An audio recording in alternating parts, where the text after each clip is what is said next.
आसमान पर कब्जे का ऐलान कर दिया है। इजराइल ने अब तेहरान को खाली करने की चेतावनी दे दी है। बेंजामिन नेतन्याहू ने धमकी दी है कि ईरान के एटमी अड्डे और मिसाइल बेस जल्द से जल्द तबाह कर दिए जाएंगे। ईरान को कमजोर पड़ता देख तुर्की के राष्ट्रपति एर्दोगान ने मिशन शुरू कर दिया है। वहीं युद्ध में रूस की एंट्री भी हो चुकी है।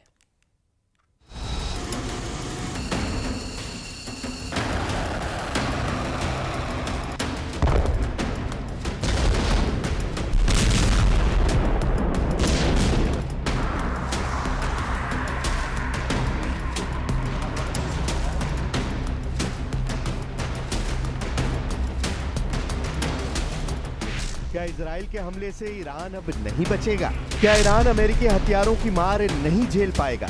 क्या ईरान को बचाने पुतिन जिनपिंग नहीं आएंगे? क्या एटम बम की जिद में एक देश मिट्टी में मिल जाएगा?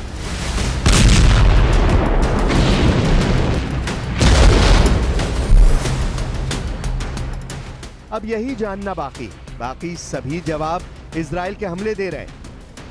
इजराइल ने ईरान को 4 दिन में ही चारों खाने चित कर दिया है। इजराइल जहां चाह रहा है वहां घुसकर मार रहा है, जिसे चाह रहा है उसे बम से उड़ा दे रहा है। ईरान का इलाका कोई भी हो अब इजराइल के शिकंजे में है। इजराइल की एयरफोर्स हर गुजरते दिन भयावह हमले करती जा रही है। गिन गिन कर ईरान के न्यूक्लियर ठिकाने ढहाए जा रहे हैं। चुन चुन कर ईरानी सेना के कमांडर मारे जा रहे हैं। नौबत तो यह आ गई है कि ईरान को सेना में अफसर नहीं मिल रहे। ईरान जिन्हें टॉप कमांडर बनाता है उसकी मौत का ऐलान इजराइल कर डालता है। नेतन्याहू आर्मी ने ईरान फोर्सेस के सभी नामी चेहरे मार गिराए हैं। ताज्जुब यह है कि इजराइल के एक हमले में ईरान के कई सुपर सोल्जर का सफाया हो गया है। 16 जून को इजराइल ने ईरान के रेवोल्यूशनरी और कुछ फोर्स के 4 बड़े नामों का काम तमाम कर दिया है।